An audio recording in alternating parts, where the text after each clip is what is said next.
नमस्कार, मैं हूं विक्रांत यादव और आप देख रहे हैं आपका अपना चैनल दास वतन। दुनिया को जिस खबर का कई महीनों से इंतजार था, कई दिनों से इंतजार था, वो खबर क्या अब सच होते हुए दिखाई देगी? क्या अमेरिका और ईरान के बीच युद्ध पूरी तरीके से रुक जाएगा? कम से कम अमेरिका और ईरान दोनों की तरफ से अब सकारात्मक संदेश आने लगे हैं और ये उम्मीद जाग गई है कि युद्ध रुक सकता है। और इसी के साथ सोने और चांदी में भी उछाल देखने को मिला, शेयर बाजार में भी थोड़ी रौनक लौटी। तो क्या सोने और चांदी ने यू टर्न लेना शुरू कर दिया है? क्या गिरावट के बाद अब ऊंचाई का दौर शुरू हो गया? इन्हीं सब मुद्दों पर बात करते हैं वरिष्ठ पत्रकार उत्पल चौधरी जी से। उत्पल सर, नमस्कार। नमस्कार। उत्पल सर, किस तरीके से देखा जाए, क्या लग रहा है कि युद्ध जो है, क्योंकि ईरान ने भी कहा है कि जो बातचीत है वो इतने शानदार इस मोड़ पर पहले कभी नहीं थी, तो लग रहा है कि इस बार कोई हल निकल जाएगा और अगले एक दो दिनों में समझौता हो सकता है। देखिए, ये 38वीं बार है। ये जो है 38 टाइम्स जो है, ये जो है ऐलान हो चुका है और डिनायल हो चुका है। लेकिन इस बार जो है वो ईरान के तरफ से हाँ। जो है डिनायल उस तरीके से नहीं आया जो ये पॉजिटिव चीज देखा जा रहा है। हालांकि जो वहां से जो खबर आ रही है कि ईरान का जो सुप्रीम लीडर है, सुप्रीमो जो है, उनके तरफ से अभी अप्रूवल मिला नहीं है। अब देखिए, जो उसको अगर हम तहकीकात करें इस डिटेल्स में, कि एक तो 2,40,000 करोड़ रुपया जो भी है, 2.25 लाख करोड़, वो जो छोड़ना था, अमेरिका तैयार था। सैंक्शन हटाने की बात उसके लिए भी तैयार था, पहले भी तैयार था, अब भी तैयार था। एम्बार्गो हटाने, वो भी। साथ में जो सेना उसके आसपास है उसको हटाने की बात थी। वो सब कुछ तैयार था। मामला जो अमेरिका की तरफ से फंस रहा था वो न्यूक्लियर डील को लेकर फंस रहा था, जिसमें कह रहे थे कि भाई आपके पास जो आपने जो यूरेनियम तैयार किया है वो आप हमें दे दीजिए। जिसको लेकर ईरान भी कह रहा था कि हम 60 दिनों का पाइपलाइन होगा, उसके तहत हम लोग बातचीत करेंगे। ठीक। और अंत में स्ट्रेट ऑफ हॉर्मुज था, जिसमें वो कह रहा था कि क्लियर करो। ईरान कह रहा था कि भाई हम टैक्स लेंगे। तो अब ईरान की तरफ से आया है कि वो सर्विस टैक्स लेंगे। हाँ। तो इस डील में ऐसा कुछ नहीं था जो पहले बात नहीं हुई होगी। जो तमाम पॉइंट्स को अगर आप देखें तो वो सारा पॉइंट जो है वो बिल्कुल एज इट इज था। लेकिन अमेरिका की तरफ से कहा गया कि हम तैयार हैं तमाम चीजों को, और ईरान की तरफ से भी आ गया तैयार है। ईरान जो 60 दिन वाली जो बात थी वो भी क्लियर हो गया, और साइड में सर्विस टैक्स वाली जो बात है वो भी आ गया। अब चूंकि 38वें बार हुआ है, जो अपने यहाँ जो कहा जाता था ना कि गीदर आया, तो अंत में जो है वो जो बचपन में कहानी सुनाया जाता था हम लोगों को कि जो शेर आया और पता चला कि झूठ में, और असल अंत में शेर असल में ही आ गया।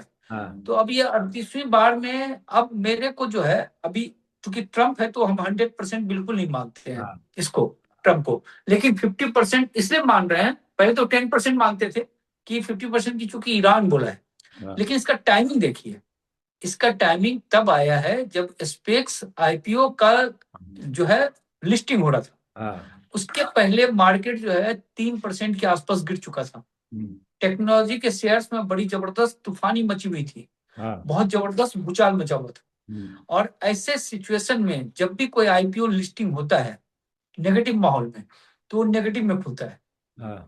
लेकिन कल वो खुला है 19% के तेजी के साथ, हाँ।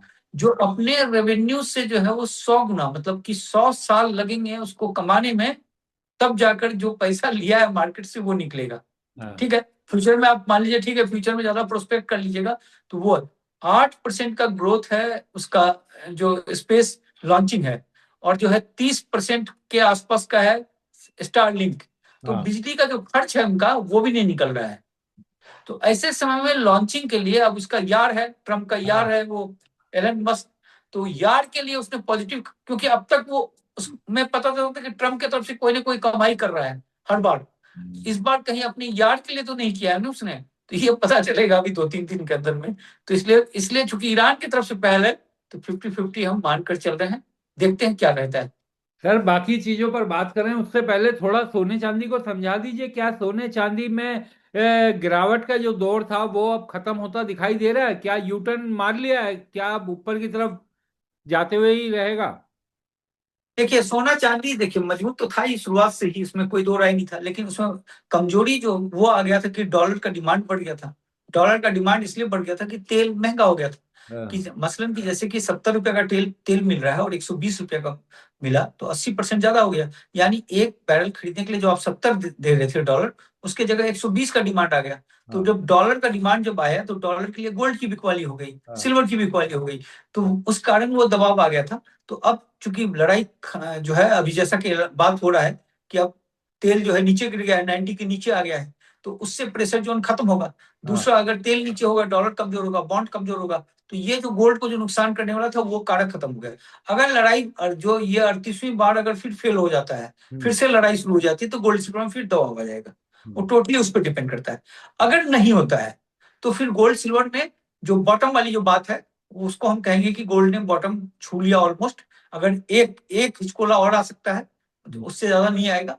सिल्वर जो है वो काफी मजबूत दिखा, क्योंकि 62 से लेकर 68 के बीच में जो उसने अपना खूंटी गाड़ा है, वहां पे एज इट इज बना बना हुआ है। चौथी बार उसको गिराने की कोशिश हुई थी 60 से नीचे ले जाने के लिए, लेकिन वो हो नहीं पाया। तो सिल्वर उसमें मजबूती बना हुआ है।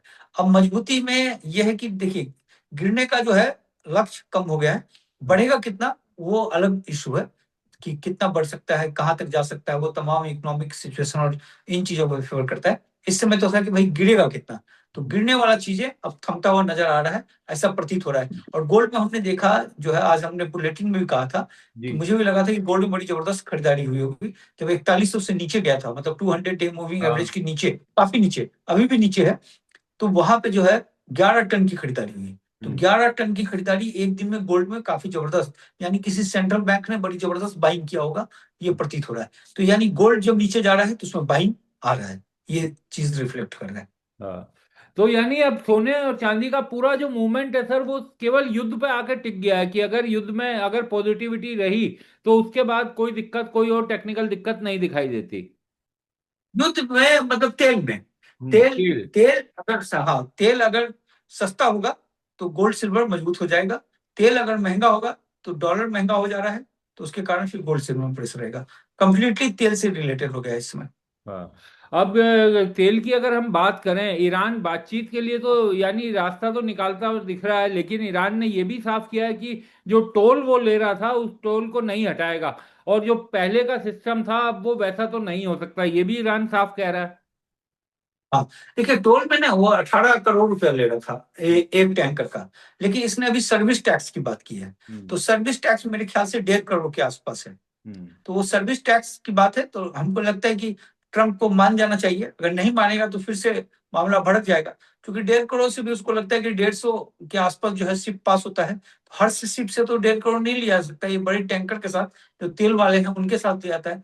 छोटे शिप के साथ फिर कुछ सस्ता होगा। हम्म, लेकिन फिर भी आप उसको इस तरीके से देखिए कि अगर 1.5 करोड़ भी लेता है और 150 पास होता है, तो एवरेज रख लीजिए कि 70-75 करोड़ रुपया जो है पर डे का आ जाएगा एवरेज। मतलब किसी का 25 लाख हाँ, भी होगा, किसी का 1.5 करोड़ भी होगा, तो वो एवरेज जो मान के चल रहा है कि 75 करोड़ से लेकर 100 करोड़ के बीच का अगर आमदनी हो जा रहा है उसको हम्म। प्रतिदिन का, तो काफी है मेरे ख्याल से।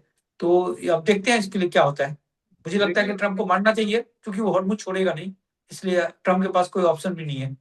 लेकिन उत्पल जी, ये भी एक्सपर्ट कह रहे हैं कि अगर अब युद्ध रुक भी जाए, इस समय भी युद्ध रुक जाए, तो अब तेल के दाम इस साल तो कम से कम उस लेवल पर नीचे जाते हुए नहीं दिखाई देंगे। अगले साल उम्मीद हो सकती है कि तेल के दाम थोड़े कम हो, लेकिन इस साल ज्यादा कम नहीं होंगे क्योंकि जो वर्तमान स्थिति बनी हुई है उसको देखते हुए।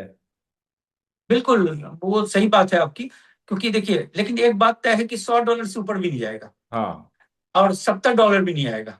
हम्म, अब ये जो भी होगा, 85 से लेकर 90 के बीच, 100 के बीच में हम्म, हिचकोले खाते हुए रहेगा। उस पर डिमांड सप्लाई तमाम चीजों पर डिपेंड करेगा। उस पर चूंकि तेल में है क्या कि देखिए, स्टेट ऑफ हॉर्मुज तो मान लीजिए अभी अभी तो गिर गया मार्केट उसके हाँ, उत्साह पे, जो है 90 से नीचे आ गया। हाँ, लेकिन वो रियल चीज नहीं है। रियलिटी में ये है कि भाई, अभी हॉर्मुज को क्लियर करना पड़ेगा, माइंस हटाना पड़ेगा, 1 महीने का समय लगेगा। प्लस वहां जो लड़ाई हुई है, किस किस कुएं में क्या दिक्कत हुई है, जो है उसके ड्रेनेज सिस्टम में क्या दिक्कत हुआ है, किस तरह से उसको ड्रेन किया जा सकता है, तमाम चीज है। ये कई सारे फैक्टर होंगे, उसको देखना पड़ेगा। इंफ्रा का क्या नुकसान हुआ है, ये सब फैक्टर के बाद ही कुछ होगा। तो 6 महीने जो है वो है, नो डाउट हम्म, टाइटनेस रहेगा। फिर भी राहत होगी। 120 150 की जो हाँ, बात हो रही थी, 180 की, अब उसके जगह 90 और 100 के आस। देखिए, 100 से नीचे रहेगा तो इकोनॉमी संभाल लेगा हम्म, दुनिया की। लेकिन अगर 100 से ऊपर जाएगा तो फिर इकोनॉमी को संभालना मुश्किल हो जाता है। तो वो फैक्टर है। और अब महंगाई जो है, लोग तो परेशान थे ही उत्पल जी, अब आंकड़ों में भी नजर आने लगी है। महंगाई दर के जो आंकड़े हैं खुदरा के, वो 4 के करीब पहुंच गए हैं। तो चिंता की बात अब दिखने लगी है कि लोगों के सामने जो महसूस कर रहे थे वो अब आंकड़ों में भी दिख रहा है। हाँ, महंगाई तो खैर बढ़ ही रहा है, और ये लगातार 5वें महीने बढ़ा है। 3.93 पहुंच गया है, ज्यादा पहुंच गया है। लेकिन जो आरबीआई का जो लाइन है वो हम्म। 2% से लेकर 6% का है। बड़ा रेंज रखा है इसने। हम्म। बाकी पता नहीं क्यों इतना बड़ा रेंज रखा है। लेकिन 4 से ऊपर बढ़ने के बाद थोड़ा सा तो परेशानी है ही है हम्म। मेरे ख्याल से। अब देखते हैं, अभी तेल के कारण भी रहा होगा। अब तेल के प्राइस में, चूंकि अब भारत को जो पहले 115 का लग रहा था तेल, अभी $96 के आसपास का पड़ रहा था जो इंडियन बास्केट है। अब चूंकि अब कम हुआ है तो और भी कम हो जाएगा। तो हम्म। उसके कारण जो है मेरे ख्याल से अगले मंथ में महंगाई के दर पे गिरावट आनी चाहिए। तो ये चीज है। लेकिन एक बड़ा शानदार ये रहा है कि आईएमएफ ने जो हम्म। रिपोर्ट दिया है वो हाँ। भारत को लेकर, कि उसने बताया है कि जो भारत का जो ग्रोथ है, जो वर्ल्ड का पूरे, उसने बताया कि ग्लोबल ग्रोथ जो है वो हम्म। कमजोर रहेगा। भारत के ग्रोथ को लेकर वो काफी पॉजिटिव रहा है, और उसने बताया है कि ग्रोथ अच्छा रहने की उम्मीद है। आईएमएफ की रिपोर्ट को सही मानना चाहिए, जो है, जो वो लोग काफी ठोक बजा के देते हैं। तो ग्रोथ मतलब ये सब उतार चढ़ाव रहेगा, लेकिन ग्रोथ है अपने यहाँ। इसमें ये है कि जो है चीजें हैं, जो है, खासकर शेयर बाजार के पॉइंट ऑफ व्यू से शेयर बाजार काफी बुलिश है आने वाले समय में। मैं तो काफी बुलिश हूँ शेयर बाजार को लेकर, हम्म। बहुत ही भयानक ढंग से बुलिश अच्छा, उसके क्या कारण उत्पल जी? अभी तो हालांकि कल जब ये खबर आई थी तब तो शेयर बाजार में भी पॉजिटिविटी थोड़ी दिखाई दी। लेकिन क्या कारण लग रहे हैं जो आप इतने बुलिश हैं? क्योंकि 2 साल से तो लोग बेचारे, जनता तो परेशान है। हो गया। बॉटम बॉटम के आसपास आ गया मार्केट। अब एक आध झटका, मान लीजिए डील नहीं साइन हुआ तो एक आध झटका और मारेगा। अब हम्म। मतलब ये जो भी रहेगा 6 महीने इसके आसपास घूमता रहे, जो भी घूमता रहे। लेकिन ये बॉटम के आसपास ही मूव करता हुआ दिख रहा है। हम्म। क्योंकि इसमें जो है ना, धीरे धीरे मजबूती मेरे को रिफ्लेक्ट होता हुआ दिखने लगा है। एक तो 2 महीने 2 साल से आप भागे नहीं, तो जो हाँ। हाई वैल्यूएशन पे जो ले गया था शेयर बाजार को, वो कंपनियों का कॉर्पोरेट रिजल्ट तो अच्छा होता चला गया। तो हम्म। कंपनी का शेयर्स भले भाग गया था, तो वो अपने प्राइस को जो है जस्टिफाई करने लगा है। हम्म। नंबर एक। दूसरी बात की, जो गिरे थे तो रेट काफी सस्ता हो गया है उस हम्म। हिसाब से। और जो आने वाला जो समय जैसा बताया जा रहा है, जैसा आईएमएफ भी बताया, भारत सरकार तो ये बता रही है कि 7.1% का ग्रोथ होगा। लेकिन हम 7.1% पे नहीं जाते हैं। अब वो हाँ। जो है, जो भी है, लेकिन 6.6% से ऊपर दिख रहा है ग्रोथ। तो कुल मिलाकर जो और इस समय हम बॉटम पे हैं, पूरी तरीके से कंप्लीटली बॉटम पे। हम्म। क्योंकि पूरे वर्ल्ड को देखिएगा तो पूरे वर्ल्ड का शेयर बाजार भागा है, हम लोग सिर्फ नहीं भागे हैं। हम्म। और जो वर्ल्ड का जो भी भागा है सब जगह यूफोरिया हुआ है। जो हम्म। है, आप अगर ताइवान को देख लें, जरूरत से ज्यादा भाग गया। कोरिया भी बहुत जरूरत से ज्यादा भागा। जैसे हाँ। जापान एक समय भागा था, चाइना एक समय भागा था, अभी तक हम्म। उस रेट को पकड़ नहीं पाया। हाँ। तो वो चीजें हैं। तो अपना जो भागा था, संयोग की बात है कि हम लोग जो भागे थे वो 2024 में भागे थे। हाई हम्म। वैल्यूएशन जो हो गया था। तो दो हाँ। साल का जो टाइम पीरियड हो गया है, और इस हाँ। समय हम नहीं भागे हैं जब पूरी दुनिया भागी है। तो यहाँ हमको पॉजिटिवनेस दिखता है। और मेरे ख्याल से जो है अगले 3 साल में जो है पैसे आदमी के डबल हो जाने चाहिए, मेरे पॉइंट ऑफ व्यू से। कि जो है 3, 3.5, 4 साल, 4 साल में तो ऐसे ही हो जाता है शेयर बाजार में, जो हाँ। है। तो 3 साल में उछाल मारना चाहिए, डबल का आंकड़ा टच करना चाहिए। ऐसे ऐसा मेरा सोच है। इसलिए हाँ। अब जो हमने शेयर में अभी बहुत उठापटक किया, जो हाँ। है अपने पोर्टफोलियो में। एक तो मैंने खरीदारी भी की उस समय जब 30 मार्च को, जब हाँ। 19.6 हाँ, पे आपने। था। अभी अभी मंगलवार को भी खरीदारी किया। हाँ। और कल कल भी जो है वो 11:30 बजे तक खरीदारी करके दुकान को बंद कर दिया, समेट दिया, बढ़ा दिया। मतलब जो दुकान बढ़ाने हाँ। की बात है ना। हाँ। और उसके बाद से खेल शुरू हुआ 1 बजे के बाद से, हाँ। जो शेयर मार्केट में। तो वो चीजें हो गई, क्योंकि उसमें एक शेयर्स के बारे में बुरा न्यूज आ गया, तो इसलिए मैंने उस पर खरीदारी किया जाके कल। नहीं तो मैं परसों ही समेट चुका था। क्योंकि वो खबर कल आया और वो शेयर धड़ाम से गिर गया, 3, 3.5% गिर गया। तो मैंने बोला कि भाई उठाओ इसको, तो हाँ। उठाया। तो ये चीजें हैं। अब जो है समेट दिया मैंने। हम्म। अब जो है, अब जो भी शेयर्स है पोर्टफोलियो ठीक ठाक कर लिया। जो उठा पटक करके, क्या होता है, जो आपका शेयर बाजार में जब ठहराव रहता है तो पोर्टफोलियो साइज को बड़ा कर दिया जाता है। क्योंकि फैलाव तो होता है ना, कि ज्यादा फैला दो चीजों को तो थोड़ा कम झटका पड़ेगा। तो वो था, उसको फिर समेट के कम पे ले आया है। तो हाँ। 3 साल के अंदर जो है हम काफी बुलिश हैं। चूंकि 32 साल का मेरा अनुभव है, तो हम ऐसे कई बाजार देखे हैं। तो हाँ, इस समय मेरे को बहुत पॉजिटिव दिख रहा है इसमें भारत का बाजार। पता नहीं FIs को क्यों नहीं दिख रहा है, ये हाँ, मालूम नहीं, हाँ। लेकिन पॉजिटिव काफी। और उत्पल जी एक और चीज समझाइए कि ETF में बड़ी जबरदस्त मई के महीने में लोगों ने सोने और चांदी दोनों ETF से अपना पैसा निकाला। तो क्यों, क्या लोगों को डर लग रहा है या क्या दिख रहा था लोगों को? 3,000 करोड़ के लोग करीब। हाँ। लोग जो है डर डर के जो है ना, डर और लोभ, यही लोगों को जो है ना कमाने नहीं देता है। जब नीचे गिरता है तो डर जाते हैं, अब बेच देते हैं घाटे में। और जब ऊपर भागता है तो लोग में आ जाते हैं, खरीद लेते हैं। अरे उल्टा कर दो भैया, जब ऊपर जाए तो बेच दो, नीचे जब गिरे तो खरीद लो। हाँ, कौन सा खत्म हो जाएगा? हाँ, मान लीजिए गोल्ड सिल्वर के ETF में जो बिकवाली हुई है, सब डर से बेचे होंगे। कौन हाँ, सा गोल्ड गोल्ड सिल्वर जीरो हो जाएगा जी, खत्म हो जाएगा? अब आप देखोगे ना भैया, गोल्ड सिल्वर कहीं खत्म होने वाला है? हाँ, फंडामेंटली इसमें स्ट्रांग चीज है। अरे सस्ता रेट है तो सस्ता रेट में जो है वो बेच देता है। तो आदमी आदमी जो है वो अपने माइंड सेट के कारण ही जो है उसमें दिक्कतें हैं, उसमें आदमी और सुधर भी नहीं सकता वो जो है। अब फालतू फालतू का बात से लिखता है। अभी मेरे इसमें एक लिखा है कि जो है सिल्वर जो है, गोल्ड जो है वो 18,000 कुछ बताया उसने, 1,80,000 हो जाएगा दीपावली के समय के, 2,80,000 हो जाएगा हाँ, बोला। अरे भैया कहाँ से आपको ये आंकड़ा आया? हाँ, मुझे ना बड़ा बड़ा इकोनॉमिस्ट बता ही नहीं सकता चाल को देखकर। ये फुकरा जो पान के दुकान में घूमता रहता है वो बताने लगता है, और चार लोगों को बताता है, चार लोगों उसके हिसाब से, और उसकी बात को सुनते भी हैं। हाँ, एक फुकरा कोई बोले कि यहाँ से मार्केट उछल जाएगा, यहाँ जी लगा देते हैं, यहाँ से गिर जाएगा जी तो लगा देते हैं। अरे वो जो एक कंपनी था ना, सॉफ्टवेयर AI कंपनी थी, कुछ आर से नाम था, उस हाँ, कंपनी में डेली फ्रिज लगे, अपर फ्रिज। उस हाँ, कंपनी का मालिक निकल कर आया, बोला भैया हमारे पास 2 ही स्टाफ है, हम हाँ। शुरुआत कर रहे हैं, हमारे शेयर पे मत लगाओ दाम, हम उतने उस औकात के नहीं है। हाँ, लोग उसको डेली मार मार के अपर फ्रीज। ब्रोकर बोल दिया होगा इस शेयर AI है जी, AI शब्द लिखा हुआ है तो भेड़िया था। उसके बाद वो डेली फिर लोअर फ्रीज। और जो चलाक रहा होगा, जो उसने खबर फैलाया होगा, हाँ, उस कंपनी के मालिक से ज्यादा कमा के निकल गया होगा। मालिक बोल रहा है भाई हमारा कंपनी बचा दो, नहीं तो बंद कर देगा, सेबी का ये पड़ जाएगा वो पड़ जाएगा। तो ये स्थिति है यहाँ पे, लोग जो है उस हिसाब से करते हैं, भेड़िया धसान जैसा काम करते हैं। तो वो और उस माइंड सेट पे जब तक वो चेंज नहीं करेंगे ना, तो वो हाँ, चीज नहीं होगा। लेकिन इस मामले में आप देखिए, जो म्यूचुअल फंड वाले जो इन्वेस्टर है ना, वो हाँ, ज्यादा मेच्योर है। हाँ, देखिए म्यूचुअल फंड बिल्कुल। में क्या है कि ज्यादातर सैलरी क्लास वाले आ रहे हैं, है हाँ, ना?